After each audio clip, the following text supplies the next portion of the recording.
From Hollywood, it's time now for...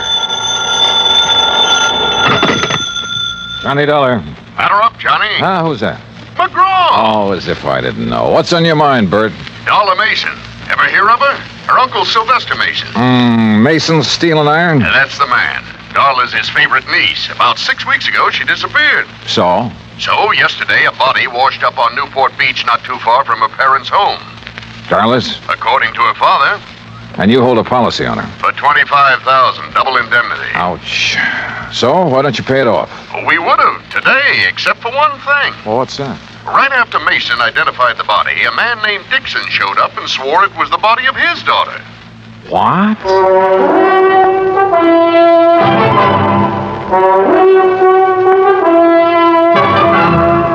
Bob Bailey in the exciting adventures of the man with the action-packed expense account. America's fabulous freelance insurance investigator. Yours truly, Johnny Dollar.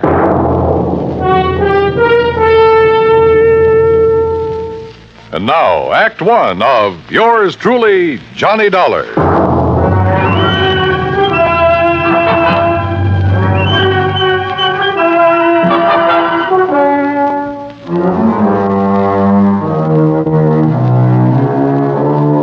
Expense account submitted by Special Investigator Johnny Dollar to the Providential Assurance Company, 393 Dewey Avenue, Hartford, Connecticut. The following is an account of expenses incurred during my investigation of the Mason-Dixon mismatch matter.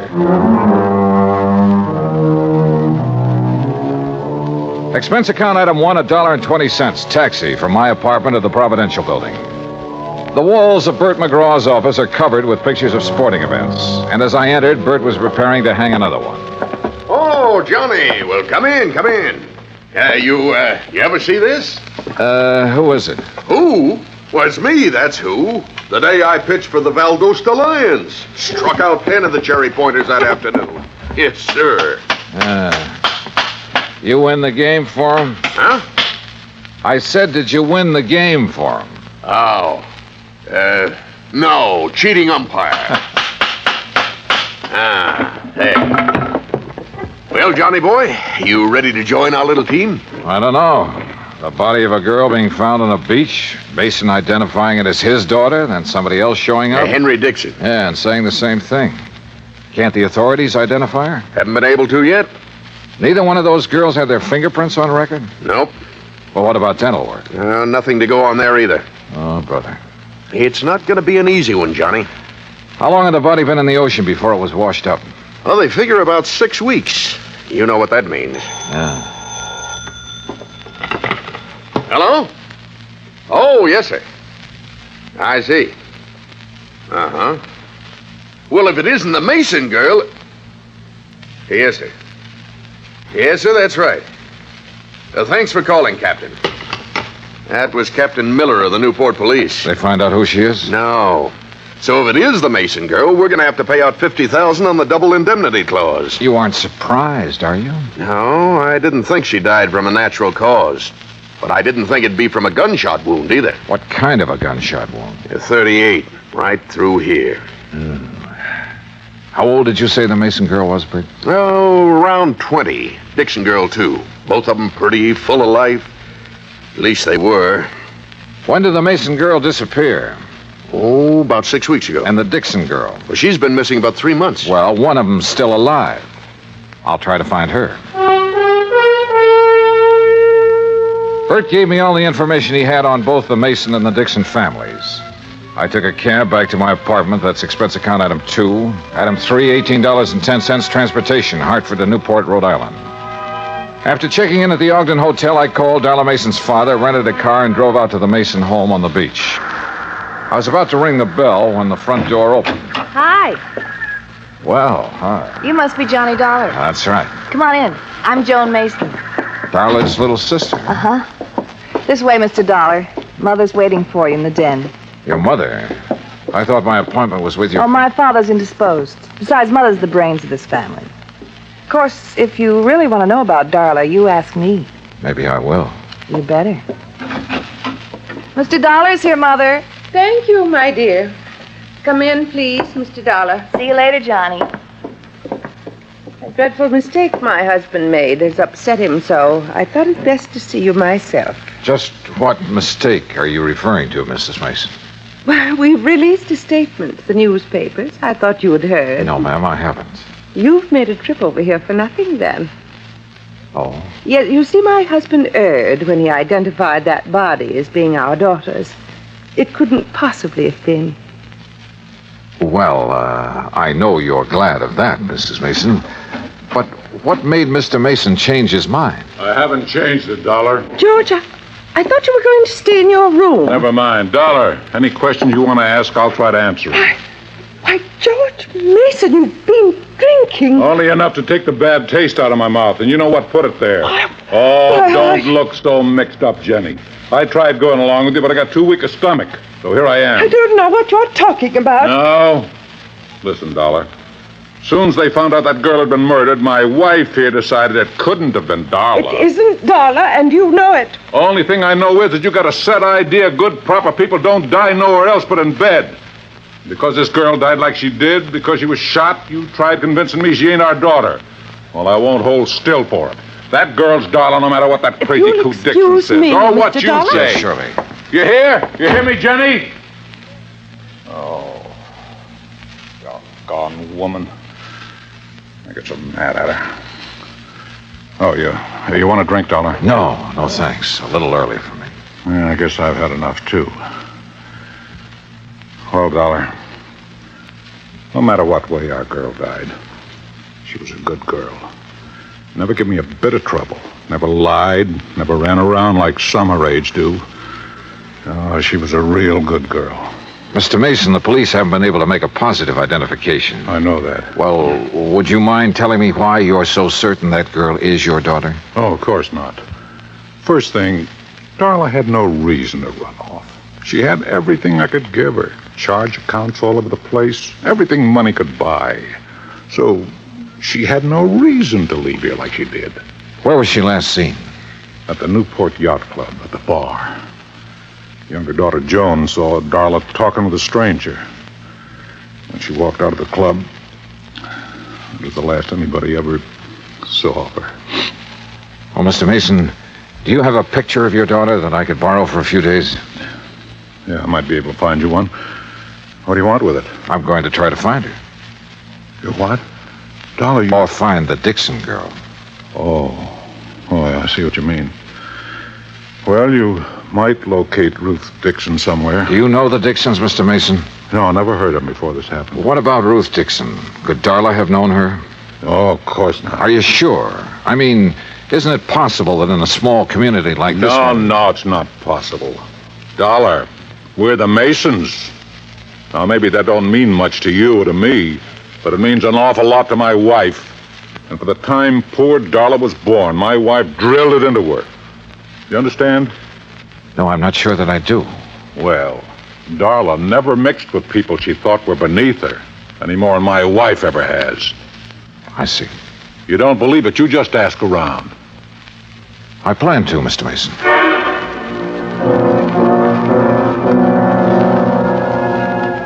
Mason found a small snapshot of his daughter.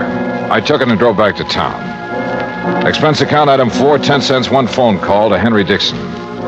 20 minutes later, I walked through the knee-high weeds that surrounded the Dixon home. Standing on the front porch waiting for me was a tall, thin man. Afternoon. Mr. Dollar? Yes, that's right. Well, I'm glad to know you. Sit down. It's such a nice day, I thought we could talk out here on the porch. Fine with me. Dollar. Yeah? Look, this whole thing hasn't been easy on my wife. Now, I've spent all day convincing her that I was mistaken, that the girl found on the beach isn't our daughter. You really believe that? Well, I do, and so does my wife. And for the first time in days, she's almost her old self again. Henry? Oh, on the porch, Lucille. Mr. Dollar's here. Oh, my. It's a beautiful day, isn't it? Oh, Lucille, this is Mr. Dollar. Oh, pleased to meet you, sir. Thank you, Mrs. Dixon. Well, sit down, Mr. Dollar. Just anywhere. Oh, Henry built these chairs himself. I wanted to put them in the house, but Ruth, she just wouldn't have it. Yes, Mr. Dollar. I'm not at all sure why you want to see us. Ruth wasn't insured. We never could afford to take out a policy on her. Well, we did once for her college fund. You remember, Henry? Yes, but when I was forced to slow down, we had to cash it in, all except about $1,000, that is. Back in St. Louis, my husband was a school teacher, Mr. Dollar. A fine one. But the doctors made him give it up because of his heart. Oh, I see. How long have you folks lived in Newport? 5 years and 4 months. Mrs. Dixon, I imagine you remember just about everything that happened the day Ruth disappeared, don't you? Oh, my, yes. Well, did your daughter seem to be upset or emotionally disturbed in any way? No more than usual. Well, Ruth was spoiled, Mr. Dollar. Before Henry had to leave his job, we had the money to buy her nice things. Then, when we didn't have it, well, Ruth just never could get used to seeing her friends in their pretty new dresses. That's one of the reasons we moved to Newport, to get away from that crowd. Yes, we hoped she would find some friends on her own, Financial level. yes, some friends like that. But she wouldn't change. Did she know the Mason girl? Or ever talk about her? No, I can't recall that she did. Now, wait a minute, Henry. She did once. Oh, when was that? Oh, about the middle of March. They were having a dance where Ruth worked. When she got home that night, she told me the Mason girl had been there and how nice her hair had looked. The Mason girl wasn't nearly as pretty. Oh, no. Have you ever seen a picture of Ruth, Mr. Dollar? Well, only the one in the newspapers. Oh, that doesn't look a thing like Ruth. Excuse me. Surely. Mr. Dixon, was Ruth happy with her job?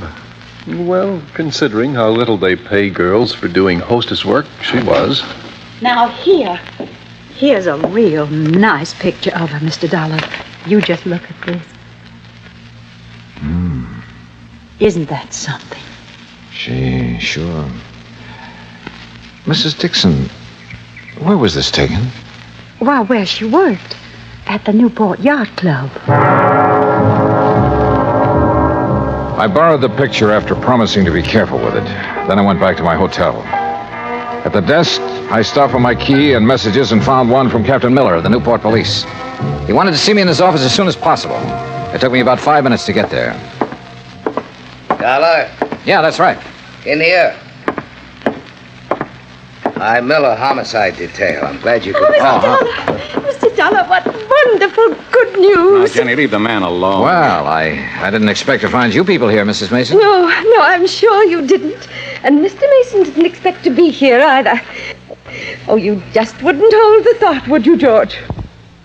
You just wouldn't have faith. Oh, You Jenny. had our girl dead and buried in her grave. For heaven's sake, never see anything so disgusting, Dollar. But she's not. No, sir.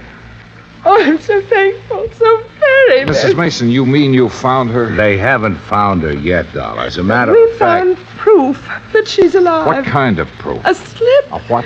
A little sail. Oh, Mr. Dollar, I'm so excited. Calm down, Jenny, for heaven's sake. I'll What did calm you down find, when I'm Captain? ready to. I didn't Mason, find not it. one Mrs. Mason second did. delay. Well, what is it? What is it? A bill from Kennedy's. That's a department store over in Providence. Oh, why don't you shut up, woman? Oh, Captain, what's a bill got to do with Darla Mason being alive? Just this. All the Masons have a charge account at Kennedy's. yes. So today a bill came to the Mason house addressed to Miss Darla Mason. You hear? You Yeah? hear? Mrs. Mason opened it. Yes. Darla charged a fur wrap in Kennedy's. Oh. When? Just last week.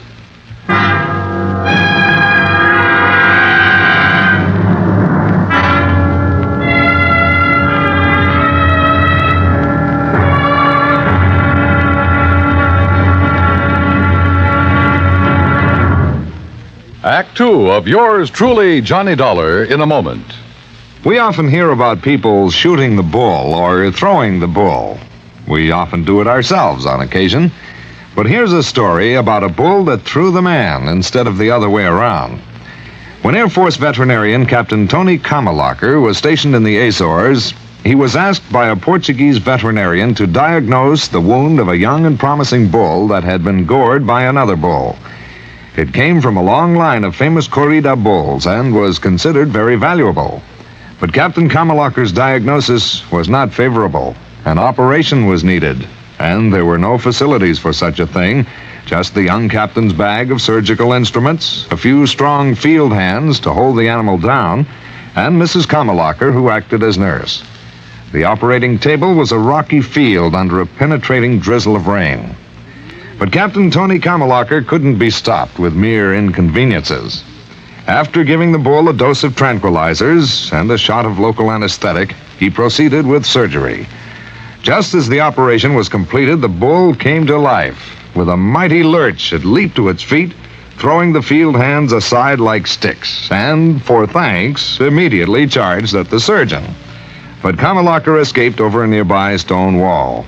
The bull recovered, and its grateful owner renamed it Kamalacher for its debut in the ring, where, Portuguese style, it is against the law to kill the bull. That's how a simple act of kindness brought about new understanding, a step on the road to freedom, the right of all men, everywhere. Now, Act Two of yours truly, Johnny Dollar, and the Mason-Dixon mismatch matter.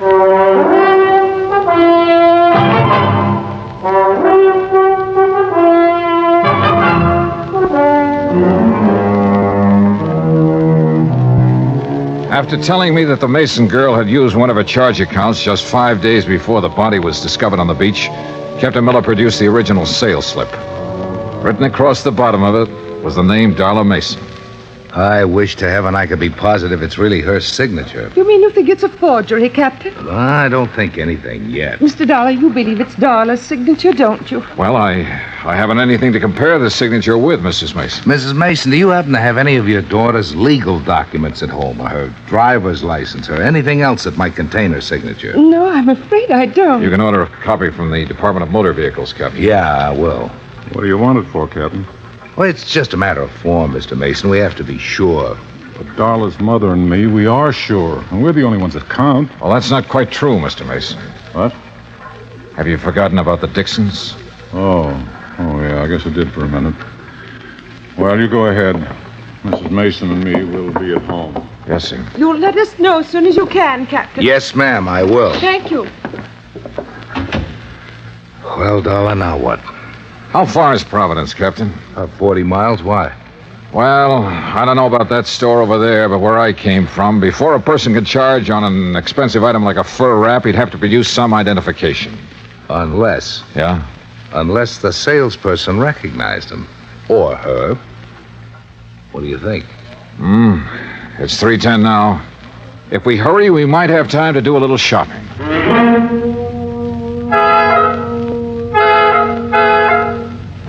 We made it in an hour and a half. The first salon at Kennedy's is on the second floor, back, away from the escalator. I remember her quite well, Mr. Dollar. And you're sure it was Darla Mason? Oh, yes, I know, because I was so surprised to see her. Oh, how's that? Well, I read the papers, Mr. Dollar. I knew she'd been away. Had you ever waited on her before, Miss Trumbull? No, I had not. Do you remember how she was dressed? Well, she had on a hat. Gray felt fitted real close to her head, so you couldn't see any of her hair. And, yes, a navy blue dress, raw silk, I believe, and real décolleté. What? Low cut, Captain. Oh. Did you recognize her when she first walked in, or not until she told you her name? Well, you men are so picky. I don't remember everything. I'm sorry. Miss Trimble, I have 2 snapshots here. In a moment, I want you to tell me which of these 2 girls is Darla Mason. Well, that won't be hard to do. But first, may I borrow a pair of scissors and a small piece of paper, please? Certainly. Here you are. Thanks. What the devil are you up to, Johnny? Cutting paper hats. What do you think? What? Come over here to the counter. Miss Trimble, if you'll just wait there a second, please. Yes, whatever you say. This had better be good. I think it will be. Now watch. All right. I put the snapshots on the counter, and on the head of each girl, Johnny. One of my little paper hats. Oh, really? This is ridiculous. Is it? Take a look. But Well, I'll be... When did you spot this? Today, at the Dixon house. Miss Trimble, Yes, sir? would you come over now, please? Yes, certainly. All right. Look at the snapshots and tell me which of these ladies bought that fur from you last week. Why, you've covered up their hair. You said she wore a hat, didn't you? Yes, but, well... Which one of them was it, Miss Trimble? Well, I'm not sure. Uh-huh. They look so much alike with their hair covered like that. I'm just not sure. The Mason girl had worn her hair short in the Italian style. Ruth Dixon, who didn't have the money to spend on beauty parlors, had let hers grow long and full. But both girls had similar features, and apparently I was the only one who had noticed this. Or was I? Captain Miller and I went to the credit department where we compared the signature on the sales slip with Darla Mason's original credit application. After that, well, there was little doubt in our minds as to what had happened. It was almost 7 when I got back to my hotel, took a shower, and stretched out to do a little thinking. Yeah, hello. Hi. Hi, yourself. Who is it? Oh, come on, Johnny. Who are you expecting? Well... Don't tell me you've forgotten about our date. Oh, no. Where shall I meet you, Miss... I'll meet you. Be right up, Johnny boy. I wasn't quite dressed when she began pounding on the door. I tucked my shirt in and opened the door. Hi. Joni. Well, who else? Well, don't look so amazed. Invite me in. Oh, sorry. Come in. That's more like it. You don't mind if I leave the door open, do you? Worried, Johnny? Oh, no. It's just that I like lots of air. You're cute. So are you for a 17-year-old. 18. But I'm quite sure you are. Now, Joni, before we go out tonight, would you mind if I ask you a couple of questions? I thought you probably would. Oh, why? Well, I'm sure everyone in Newport knows about Darla charging that for a rap. I see. What do you want to ask me, Johnny?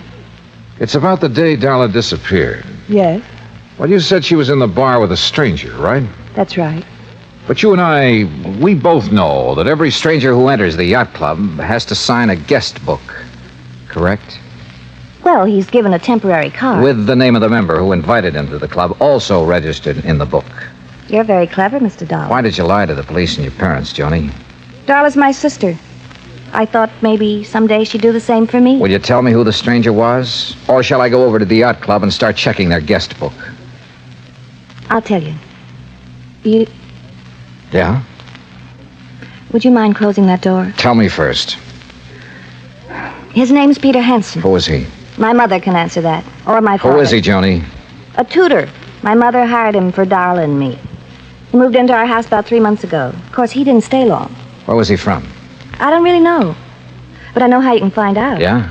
Mother hires all her help from the Castelloni Employment Agency in Providence. If anyone has his home address, they will. I started calling the Castelloni agency at 8:30 the next morning. Hansen's last known address was in Providence, and half an hour later I was headed toward the highway. It wasn't until I reached the turnpike that I noticed I was being followed by a battered blue sedan.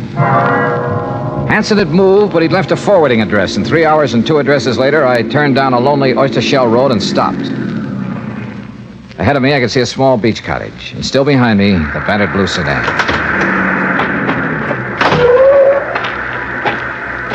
You make it real easy for a man to follow you, Mr. Dollar. If I had known it was you, sir, I wouldn't have. I hope you don't mind my tagging along like this. Mr. Dixon. Now, wait. I know what you're going to say. But let me say this first, Mr. Dollar. I've waited around, wondering if it was our girl you would find, or the other one, for so long. Well, I just couldn't anymore. I had to do something. You understand that, don't you? Yes, sir, I think I do. Good. Well, then, you go on about your business, and I won't bother you. You go on up to that house, and I'll wait right here. Go on now. Yes, sir. I wasn't sure who or what I would find in that beach house, but I was sure no amount of talk could persuade Mr. Dixon to leave until I did. I knocked on the door for a good minute before it finally opened. Yeah? Mr. Hansen? Yeah, what is it? My name's Dollar. I'm an insurance. Insurance man. Oh, I thought you... Honey, it's just an insurance salesman. Look, Dollar, even if I had the money, I wouldn't buy any insurance from you. You come around too early. You didn't let me finish. Huh? I'm not a salesman. I'm an investigator. Oh. Oh, give it up, Hanson. No! Honey! Honey! Honey, Pete, don't let him. you can't stop me, Hanson. You want to bet? Yeah. Come on, Pete. Oh, Pete. Oh, Pete. You'll be all right. Why did you have to find us? Why? Why did you disappear? You know how much trouble you've caused? I can read, I know. It didn't bother you? Your family not knowing whether you were dead or alive? Not a bit. I'd be happier if they thought I was dead. Oh, Dolly, you don't mean that. I proved it, didn't I? I'm not sure. Why did you disappear? Because I was bored. Tired and sick of living like my family makes me live. And how's that? Come out here. You see those birds? The seagulls, yeah. Beautiful, aren't they? You know why? All right, why? Because they're free. Because they can live any way they want with no responsibilities, no reputation to worry about. Oh, boy, how I envy them. Mr. Dollar. We're around back, sir. All right, now you tell me something. Sure. How'd you know that wasn't me they found on the beach?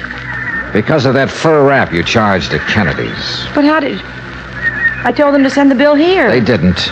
It went to your house. Oh, no. Somebody sure goofed. Yeah, Dollar. You sure did. Mr. Dollar, are you all right? I thought... Mr. Dixon, Mr. Dixon? Yes, darling. He followed me here hoping I'd lead him to his daughter. Oh. Gee, Mr. Dixon, I'm sorry if there's anything I can do. My daughter was fine. Decent. But you... Oh, Mr. Dixon. After what you did to your parents and to us, making us wonder for so long, not knowing whether it was you or our daughter who was dead. Believe me, I wish it were you.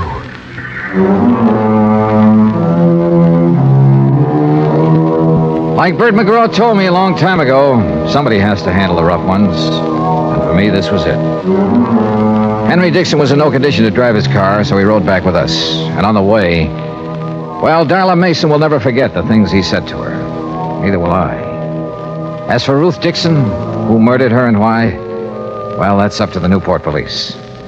Expense account total, including hotel bill, car rental, and transportation back to Hartford, $319 exactly. Yours truly, Johnny Dollar.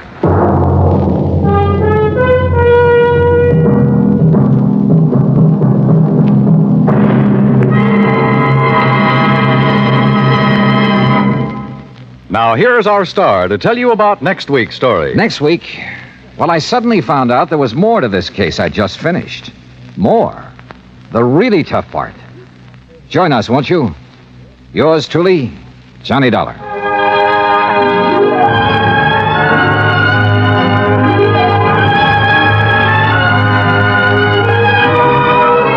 Yours truly, Johnny Dollar, starring Bob Bailey, originates in Hollywood. Written by Charles B. Smith, it is produced and directed by Jack Johnstone.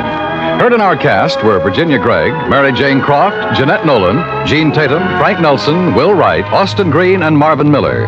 Musical supervision is by Amerigo Marino. Be sure to join us next week, same time and station, for another exciting story of yours truly, Johnny Dollar.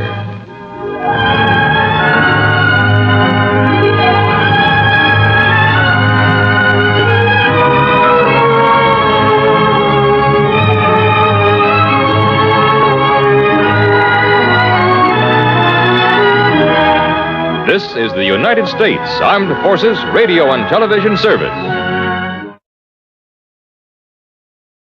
From Hollywood, it's time now for... Johnny Dollar. This is Otto, the innkeeper. I have a telephone call for you from Police Inspector Honecker in Zurich. I will put him on. Go ahead. Hi, Inspector. Any line on Sebastian's killer? Not yet, Herr Dollar. That also means no line on the stolen diamonds, huh? I do not know. You recall the picture postcard Sebastian gave you before his death? The picture of the Kleibach Inn? Sure. He said it was part of a key to the location of the diamonds. That's why I came up here to the inn. But I haven't found any sign of them. We have been watching Sebastian's apartment. This morning, the second part of the key arrived in his mailbox. Another postcard? Yes. I am sending it on to you. See what you can make of it. Looks like we're in the middle of a game of some kind. Have you been able to locate the missing murder suspect, Ilse Schaefer? I've not only located her, in 5 minutes I'm going skiing with her. What? Herr Dollar, do you think that is wise for you? It's one way of finding out if she ties in. I just hope it doesn't turn out to be the hard way.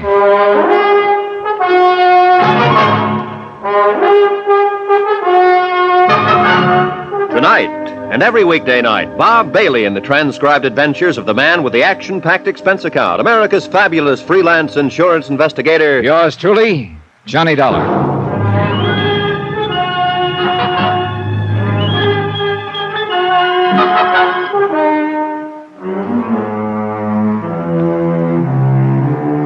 Expense account submitted by Special Investigator Johnny Dollar to the Home Office Global Casualty in Hartford, Connecticut.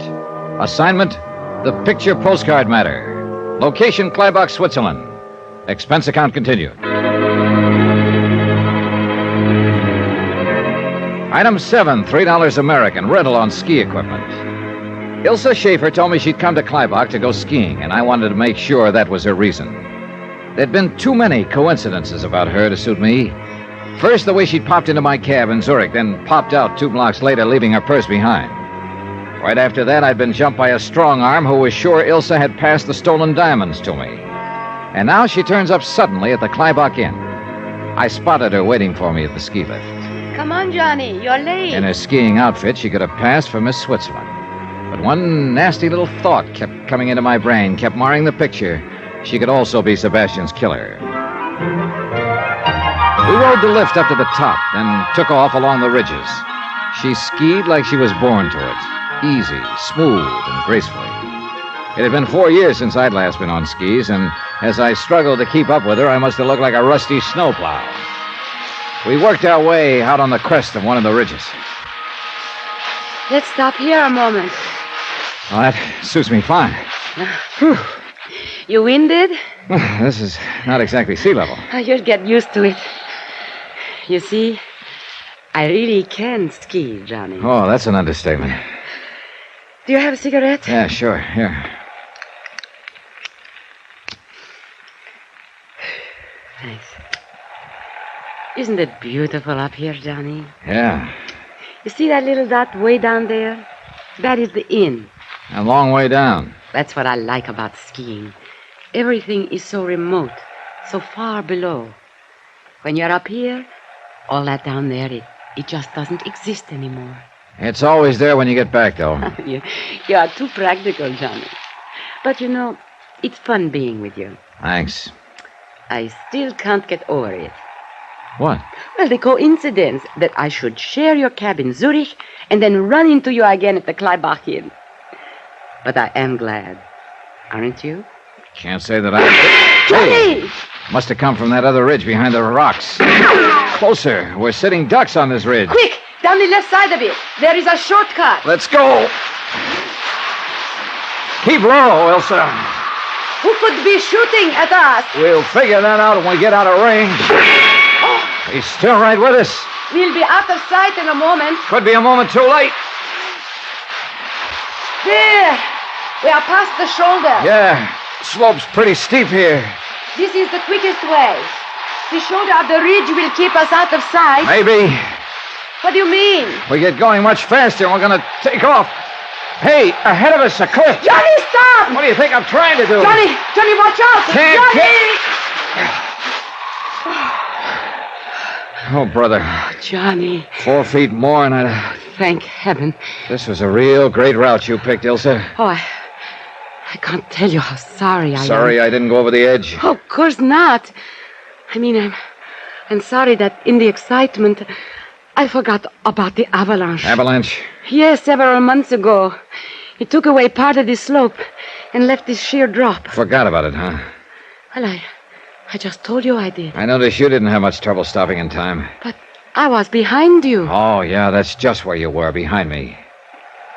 What are you trying to say, Johnny? Just that this is one coincidence too many, Ilsa. We just happened to stop on the top of the ridge, right where I make a grade A target.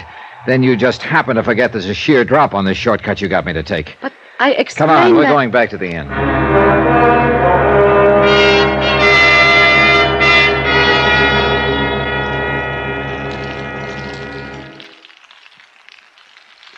The fire feels good, doesn't it?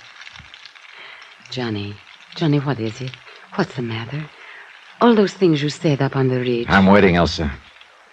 Waiting for what? For you to open up and tell me what this is all about and how you fit into the deal. Deal? Oh, cut it out, will you? You didn't just happen to share my cab back in Zurich. The whole thing was rigged so it would look like you passed those stolen diamonds along to me. Stolen?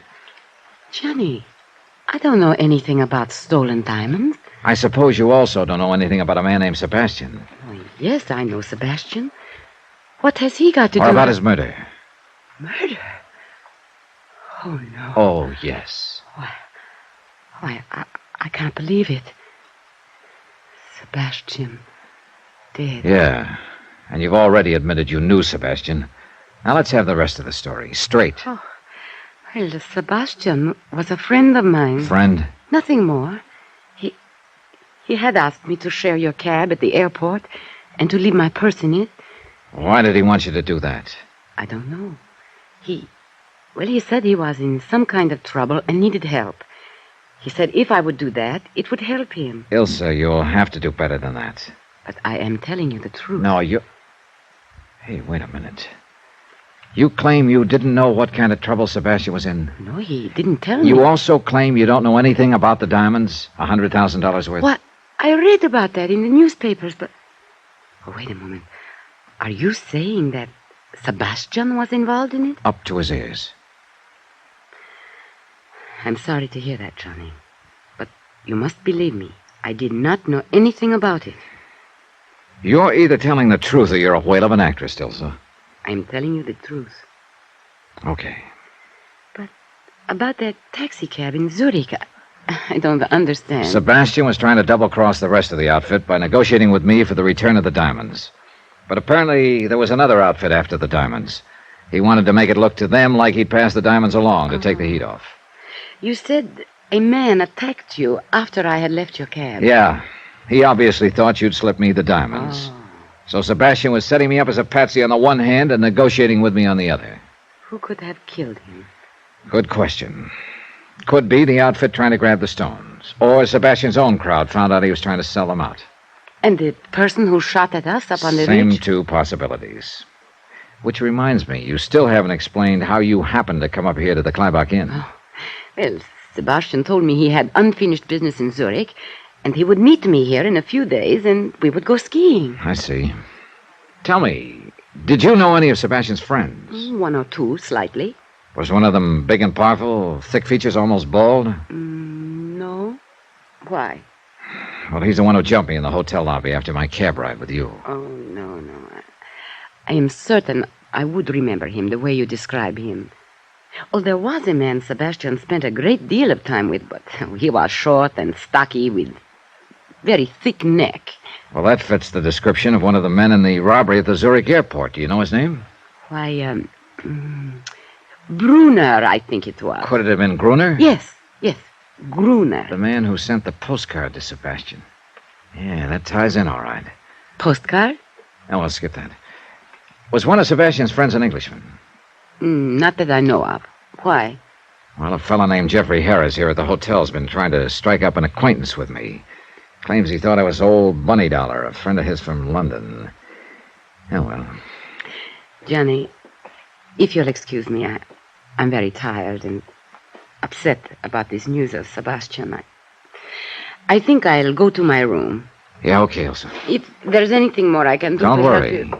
I'll let you know. All right, I'll see you later. Herr Dollar? Oh, Otto. Did you enjoy your skiing? Well, let's say it was real interesting. Got a question for you, Otto. Huh? As a man of experience, how do you tell if a woman is lying? Okay, Herr Dollar. As an innkeeper, I learned long ago that one listens to a woman, agrees with her, smiles politely, keeps his eyes open, and believes what he wishes about her. Yeah, well, I guess that's as good advice as any. Herr Dollar, this letter arrived for you from Zurich by special messenger while you were... Oh, yeah, I was expecting it. Thanks, Otto. One more thing. Yeah? Did anybody else go skiing this morning? From the inn? No. I see. But the Englishman... Jeffrey Harris? What about him? He likes to climb the rocks. He went out for a while. Climbing rocks, huh? Thanks a lot. Yeah. Jeffrey Harris could be my boy, all right. But at the moment, I was more interested in the contents of the envelope Police Inspector Honegger had sent me from Zurich. I tore it open and examined the postcard inside. Expense item 8, 2.5, long-distance call to Zurich and Honegger. You received the postcard, Herr Dollar? Yeah, from Gruner to Sebastian, a picture of a chalet on the side of a mountain. You say this card arrived in Sebastian's mailbox? This morning. Apparently, Gruner is unaware of Sebastian's death. What do you make of the card? Well, the chalet in the picture is sort of a small halfway house for skiers. Is it attended? No, empty most of the time. Herr Dollar, possibly the first postcard of the inn was simply for the purpose of guiding Sebastian to Kleibach. This second is perhaps a picture of the actual location of the diamonds. That's what I'm going up there to find out. The trail up the mountain started in back of the inn. I worked my way up the ridge slowly, keeping an eye on every clump of rock, just in case my friend with the rifle was still on the prowl. Near the crest, I stopped for breath. Suddenly, I spotted something moving far down the slope below me. Someone was descending from rock to rock, almost down to the inn. It was too far to tell for sure, but it looked like the Englishman, Jeffrey Harris. I started my climb again. 10 minutes later, I reached the halfway house, the place on the postcard. It was small, just a shelter, and there was no sign of life. Inside, the place was in a shambles, completely torn about. If this had been the hiding place of the stolen diamonds, somebody had sure beat me to it.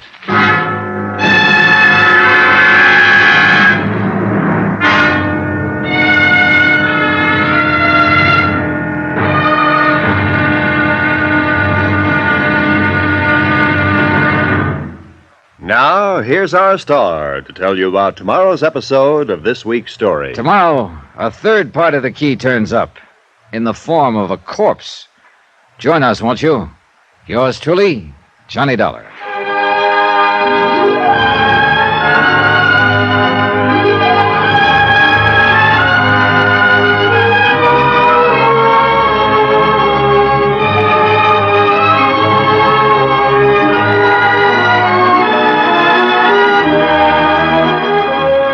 Yours truly, Johnny Dollar, starring Bob Bailey, is transcribed in Hollywood. Written by Robert Reif, it is produced and directed by Jack Johnstone. Be sure to join us tomorrow night, same time and station, for the next exciting episode of Yours truly, Johnny Dollar.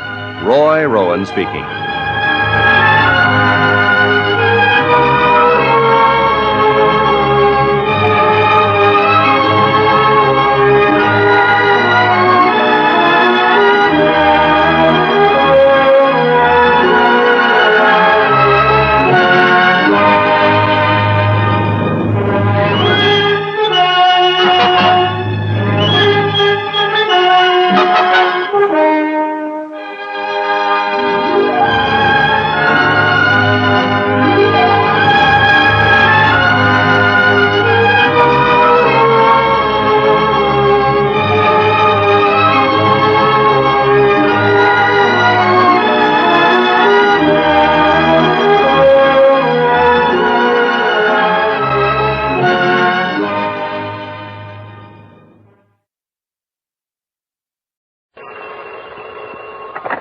Johnny Dollar. Mr. Dollar, this is Henry Forman down here in Fort Jarvis, New York. Fort Jarvis? That's right. Lucky man.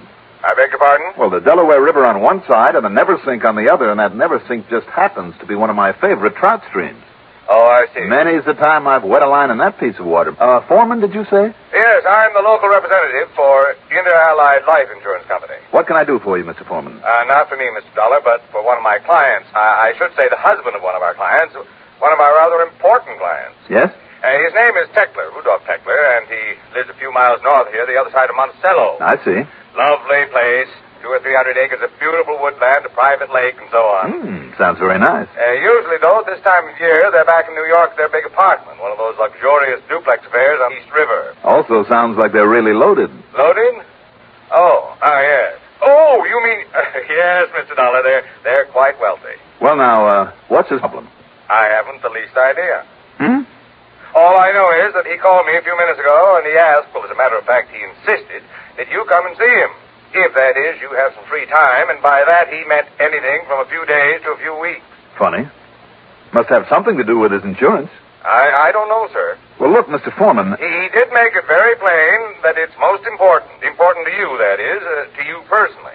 To me? Yes, he implied that if there were any question about your expenses, so on, why, he'd be more than glad to pay your expense account himself.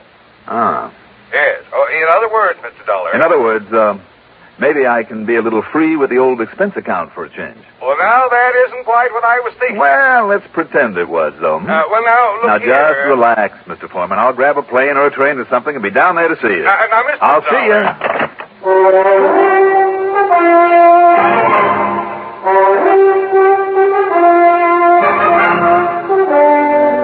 The CBS Radio Network brings you Mandel Kramer in the exciting adventures of the man with the action-packed expense account. America's fabulous freelance insurance investigator, yours truly, Johnny Dollar.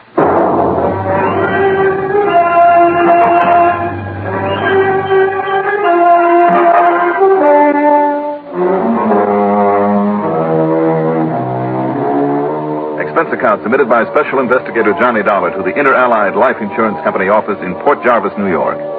Following is an account of expenses incurred during my investigation of the Monticello mystery matter.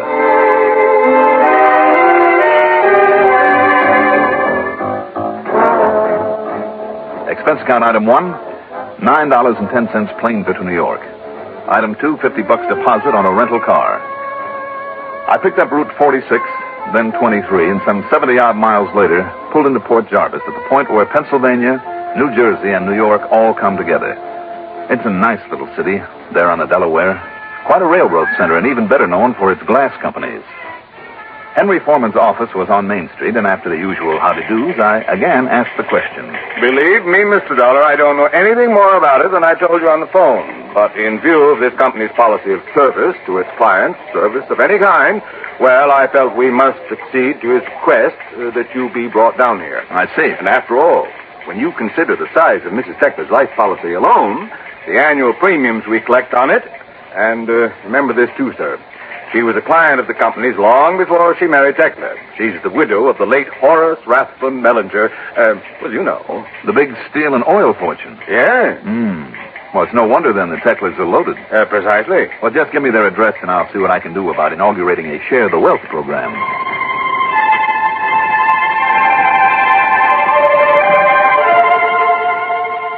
I drove north on 42 for some 25 miles to Monticello. Especially at this time of the year, this foot of the Catskills country is mighty beautiful. Then west for a few miles to the little town of Bethel, then north on a narrow, twisting little road to a spot somewhere between Canosa Lake and Swan Lake. There was a tall steel wire fence about the place, but the heavy gate was unlocked, so I went on through. And there it was. About as isolated and beautiful a place as I've ever seen. It might as well have been 100 miles away from the dozens of resorts and vacation spots that dot that area. The main building, the lodge, I guess you'd call it, was a kind of a large, two-story log cabin affair with a high peaked roof that would shed the winter snow. It was surrounded on three sides by tremendous trees, and they framed the lodge perfectly. It was a picture spot of the sort you see in a movie. And on the fourth side, out in front of the lodge and not more than 100 yards away, one look at that blue, placid lake. And there must have been at least 20 acres of it. Made me wish that I'd brought along every bit of fishing tackle I'd ever owned. As I stood there by the side of my car, taking it all in, a pair of lunker smallmouth bass jumped clear of the water, scattering it like the proverbial pearls in the sunshine. So you like it, huh? Like it? Oh, brother, what a fisherman's heaven this is. Yes, it really is. And you must be Johnny Dollar, and I'm Rudy Tekler. And how are you? Spellbound, if you want the truth. I didn't think a place like this ever really existed. Look at that. Did you see him? I saw him. Oh, the gun, Mr. Teckler. That bass just broke water out there must be over 3 pounds. You're a fisherman, too? Mm-hmm. I certainly am. What are we doing just standing here? I thought you might just possibly feel that way about it. Why, sure. Why aren't we out there and... Oh, it is slightly out of season, isn't it? Well, what's the difference? Private lake on private property. If the game warden comes around, I just shoo him away. I also forgot that I'm supposed to be up here on business. Oh? Are you? Well, aren't I? Not so far as I know. You're kidding. Not a bit. Well, you sent for me, didn't you? Yes, that's right. My wife and I sent for you, but not on business. I don't get it. Not on business? Not a bit of it. Well, why then? Johnny, suppose you come on into the house. Here, I'll help you with your bag. Well, now, wait, Mr. Teckler. Oh, no, come. Mr. Teckler, a fine fishing pal you're going to make. To you, it's Rudy, okay? Okay, Rudy, fine. Now, what was that crack about a fishing pal? Well, come along into the house, meet Nancy, my wife. Come on. All right. But if you're implying that you sent for me just to fish this beautiful lake of yours... Well, why not? Well, I'm afraid it's a little hard to believe. I don't see why. Well, let's just say I've been around, Mr. Rudy. Well, then maybe if Nancy tells you the same thing. Well, much as I'd like to, I still won't believe it. Come along and we'll see.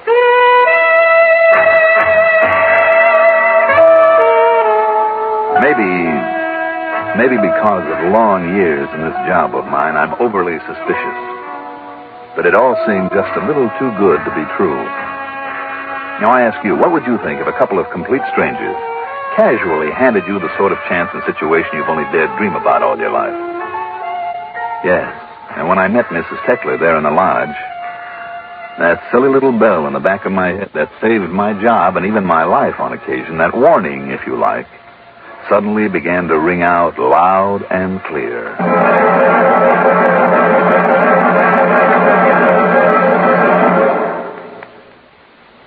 Have you ever stopped to realize how lucky we are?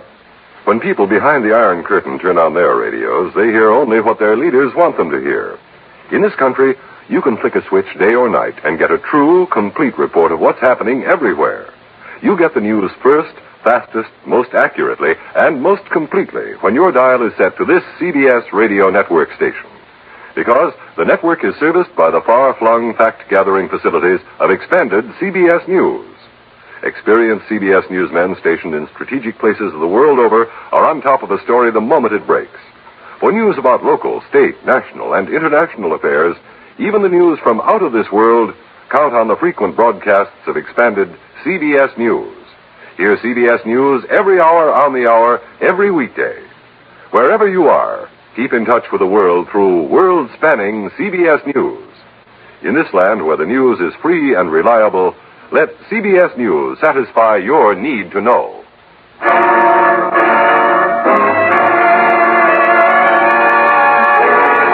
Mrs. Rudolph Teckler, beneficiary of the vast Horace Rathbone Mellinger fortune, was short, sweet, pert, and pretty.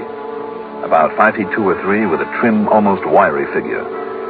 She had a pale, flawless complexion, sparkling dark blue eyes that contrasted with her light-colored hair, and she gave the impression of being very active, very alert, in spite of the fact that she must have been almost 60 years of age.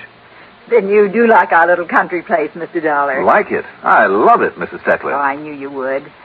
We do, too, don't we, darling? Well, you know the answer to that as well as I do, Nan. And, Johnny, you must call me Nancy, even if only to flatter me and make me feel young again. Well, you are young, Nancy. Well, thank you. In spite of the fact I had to ask for it. Not at all. You see, Johnny, this was Horace's. He was my first husband. Horace's hunting lodge. We used to come up here during the deer season, and we'd have all sorts of people around shooting off guns and playing poker all night and eating their heads off and making a general nuisance of themselves. But Horace liked it, so I put up with it, in spite of all the work it meant for me. It certainly did, and it still does. And I think we ought to bring a couple of the servants up here. Oh, now, darling. Well, you work much too hard all the time we're here. Yes, but I like getting away from the servants for a change. And all their problems. Well, I know, Nan. And it's no hardship for me. Does me good, keeps me healthy. Well, just the same, Nancy, next year when we come up here... Next year? Well, we'll see. But if I'm feeling as well as I do now... Well, anyway, Johnny... Yes? After Horace died, well, Rudy's never liked hunting, have you, dear? Well, Johnny, I'm no sissy, but I just don't like killing, that's all. I mean, poor, dumb animals. Fishing, though? That's something else again. I'm with you. So, after Rudy and I got married, that was in 58, well, that's when he put in the lake. Stocked it with nice big bass and some pickerel and sunfish and bluegills and things. Oh, you have me fairly drooling, you know that. Well, I'm glad, because that's the reason I thought of having you up here.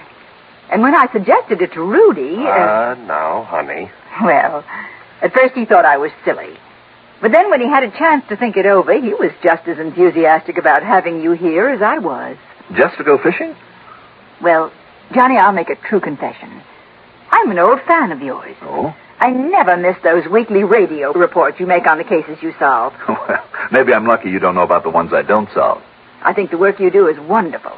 And I've wanted to meet you for years. Well, I thank you, ma'am. Well, but never having any insurance problems, well, I just couldn't think of a logical excuse. And I knew you'd only be bored to death at any of the constant round of big, dull parties we have to give all winter long down in New York. And believe me, Johnny, they are dull. But they're expected in this circle that we're obliged to travel in. You know, Johnny, old friends of Horace's, so what can we do? Anyway, one Sunday night, listening to one of your radio reports, well, I suddenly realized you constantly talk about fishing. So here you are, and please stay as long as you like. Nancy, I love you dearly. Good. And by way of celebration, darling, why don't you pour us all a drink, huh? Good idea. And then while I'm fixing dinner, there'll still be about an hour of daylight. Why don't you two go out on the lake? A very good idea. And Johnny Dollar, if you don't bring back at least a couple of 5-pounders... I promise, Nancy. Honest Injun. Short, sweet, pert, and pretty, I said. I should have added one more adjective. Smart. And that's why, in spite of her excuse for having me around, I wondered what her real reason was. But they didn't give me much time for wondering or anything else. Within half an hour, Rudy and I were out on the lake. That beautiful hunk of water so loaded with fighting bass that who could miss coming in with a limit? But we did. For no sooner had we got started across toward the far side, where there was plenty of the reeds and lily pads the big ones like to hide under. Johnny, it looks to me... Yeah, I see the place, Rudy, and if there aren't some lunkers over there, I'll eat my shirt. No, what I was thinking I still think we could have got a sackful right off the dock. But not the big ones. No, what I was thinking of is that mass of black clouds moving in on us there. You're right. Look, there's a little shop building up in the water, too. Yes, I'm afraid we're in for a sudden blow and a lot of rain. You know what that does to the fishing? Oh, darn it, especially in a shallow lake like this one. But I tell you, it's not as shallow as it looks. Oh? See, this was a kind of canyon up here in these mountains before we dammed it up, and some of the spots are nearly 20 feet deep. Maybe we better figure... Uh-oh. Yeah, here it comes. Boy, don't you mean here it is. Wow. Regular cloudburst. Certainly can't fish in this, can't even see where we are. I'm afraid you're right, Rudy. Well, don't you worry. We'll have plenty of time in the days ahead for all the fishing you can take. Well, that may be a bigger order than you think. Of course, if this blows over, we can come out tonight again. Sometimes the night fishing is great. I'll try anything. But as long as it keeps up like this... Oh, well, I'm sorry. So we'll go on back to the dock, if I can find it, then back to the house, build a big fire. We can sit in front of it and drown our sorrows, huh? You mean if we don't get ourselves drowned first? Right.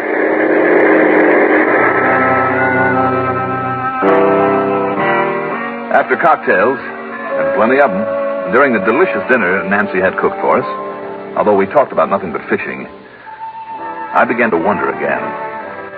Because I suddenly became aware of something between these two that hadn't shown before, but I couldn't quite put my finger on. A sort of tension that they both very obviously tried to hide. This very young man and the older, wealthy woman he'd married.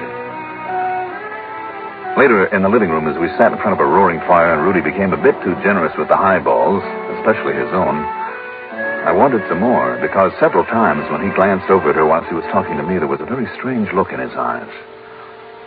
Fear? Could it have been fear? But of what? I decided I'd better get him alone and talk to him, but by the time Nancy went up to her room to bed, the drinks had had their effect on him, and he didn't make very much sense. Just one more little one, huh, Johnny? I mean, for a sort of nightcap. No, thanks, Rudy. I've had enough. You always drink this much? Oh, well, remember what I said this afternoon? Drown your sorrows, I said. Drown your sorrows. Yeah, Johnny, it's a very good idea. Okay. Bottoms up. Oh. Rudy, are you worried about something? What, me? With lots of money, I never have to do liquor work. Nice little wife, couple of nice places to live. Not me, Johnny. Not a thing in the world. Not as long as I can drown my sorrows. Hey, let's have just one more. Now, look, if the weather stays clear the way it is right now and we're going to do any fishing tomorrow morning, maybe we better hit the sack, huh? Yeah, sure, okay. You find your way up to your room all right? I think I can. The point is, can you? Me? Oh, sure. Right next to Nancy's room. You're on the other side. Oh. Well, shall we? I think we'd better.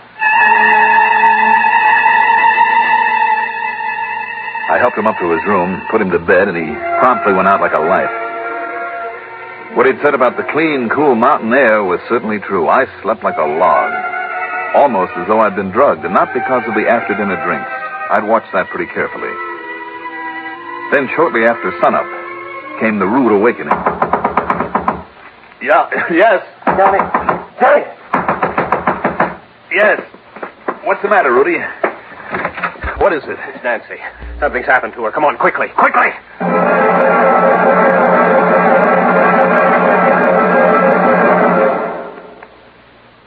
Where can you find such entertainers as Buster Davenport and his talking minor bird? Where can you find Lucille and her magic ocarina, or Little Billy and his 14-piece jug band? Well, frankly, we don't know where you can find them. But one sure thing, here on the CBS Radio Network, you find the top names in show business: Arthur Godfrey, Art Linkletter, Gary Moore, Bing Crosby, and Rosemary Clooney. And you find them here every weekday morning. Guaranteed entertainment, Monday through Friday, right here at the Star's address.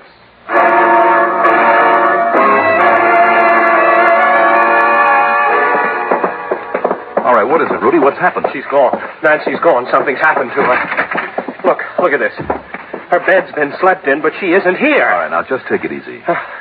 Maybe she just got up early to fix breakfast for us before we go out on the lake. No, Johnny. She isn't anywhere. I mean, not anywhere in the house. I've looked all over. Out for an early walk, maybe. What, without getting dressed? How do you know that? Look, the only things that are missing are the nightgown she wore and her robe and a pair of slippers. Now, wait a minute. You mean you've checked every other article of clothing she owns? Well, no, of course not. But those things are missing. Did you look around the ground? Oh, yes, all over. Except in the woods, of course. Which just happens to cover most of this place of yours. Johnny, the point is she's gone without letting me know. I say something's happened to her. How many cars do you keep here? Well, just the one, but it's still in the garage. Besides, Nancy doesn't drive. Did you look for any footprints when you were outside? Yes. In the mud from that rain we had? Yes, Johnny, there were none. How about tracks down at the gate? The road is paved down to the gate, even out to the highway. Is there any way off the property except through that gate? No, there's no other way out. What could have happened to her? Just calm down, Rudy. Let me get some clothes on and we'll look around. I hope she's all right. Any reason why she shouldn't be? Well, no, of course not, and yet... Yes? Well? Oh, there was something. Last night, Johnny, there in front of the fireplace. Yeah? Well, didn't you get the feeling, too, that she was worried about something? Now that you mention it, yes. But what? I wish I knew. Then maybe I'd know what's happened to her. All right, you go downstairs and make some coffee while I get into my clothes. Then we'll have a look around. I still didn't understand all his alarm until we had to look around that place. And I mean all of it. There was no sign of her anywhere, no clue as to why or where she'd gone. And to leave by that front gate and only a nightgown and a robe, I really must have been wrong about that. But even if she did change, why aren't those things still here? And why did she leave? And without letting me know, Johnny, it isn't like her. Rudy, any problems between you two? Oh, good heavens, no. Nothing serious. In spite of all her money? And let's face it, your comparative youth... Oh, now wait a minute. Now, I resent that, Johnny. I mean, whatever implication you're trying to make. What about your drinking? What, do you say that just because I happened to have a few too many last night? Oh, no, now that's ridiculous. And she would have told me if she'd really objected to it. Speaking of which, I think I could use one. Yes, so can I. All right, I'll get us a couple. No, I'll get them. The stuff is still on the bar from last night. I'll get them, Rudy. You just sit tight and keep an eye out this front window in case. Well, but all right. Bourbon, you know? Yes, I know. It had really hit me. Two things. Several things. Like the complete lack of a hangover, though I'd had to help him up to bed only a few hours before. Nancy and I had been drinking scotch. He'd taken all of his from a bottle of bourbon, so I checked that bottle. Bourbon? Nothing but weak tea. So he'd been putting on an act last night. Why? And why the insistence on keeping my glass filled? More things.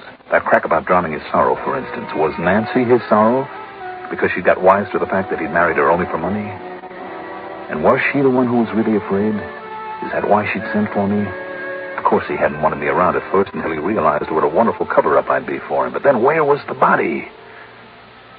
There was one place, a very obvious place, maybe so obvious I wasn't expected to think of it. It's the obvious we most often overlook. Or was all this just wild speculation on my part? I had to find out.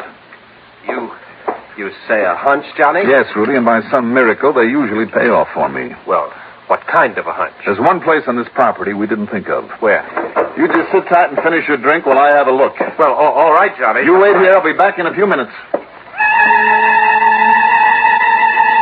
The little dam there at one end of the lake was a simple affair. 2 concrete abutments with a wall of 12-inch planks between them, one on top of the other. To raise the water level, you added a plank, and to lower it, of course. It was a bit of a struggle to pry away the top one, but I managed it. And the water started pouring out into a sort of canyon below, and then, as I fully expected... Johnny, what are you doing? Are you out of your mind? Yes, I know, Rudy. I hate to spoil The whole lake will go down. You want to give me a hand and help me pull another one of these planks? What? Until we get the water low enough to see where you left her body after you killed her last night? Well, Rudy? Johnny, look, it won't be necessary. You see, I'll show you the spot, but listen to me. I'm listening. Not only the insurance, but all of her estate, it'll mine. And without her to dole it out to me like she would to a child. And there's plenty. You see, there's plenty for both of us. Rudy. We'll both be rich, Johnny. You understand? You see what I mean? It'll be so easy. Rudy, I hate to sound corny. Yes? But why don't you try telling that to a judge?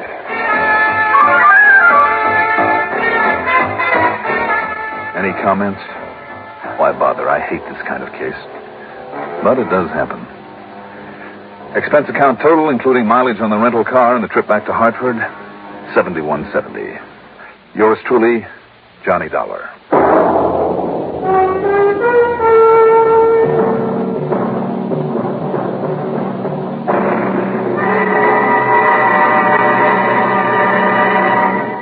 Now, here is our star to tell you about next week's story. Next week, the Everglades of Florida. And believe me, there are spots in there that can be pretty dangerous. Join us, won't you? Yours truly, Johnny Dollar. Yours truly, Johnny Dollar, is written by Jack Johnstone, produced and directed by Bruno Zerato Jr., music supervision by Ethel Huber. Johnny Dollar is played by Mandel Kramer. Also featured in our cast were William Redfield as Rudy, Adele Ronson as Nancy, and Reynold Osborne as Henry Foreman. Be sure to join us next week, same time, same station, for another exciting story of Yours truly, Johnny Dollar. This is Art Hannah speaking.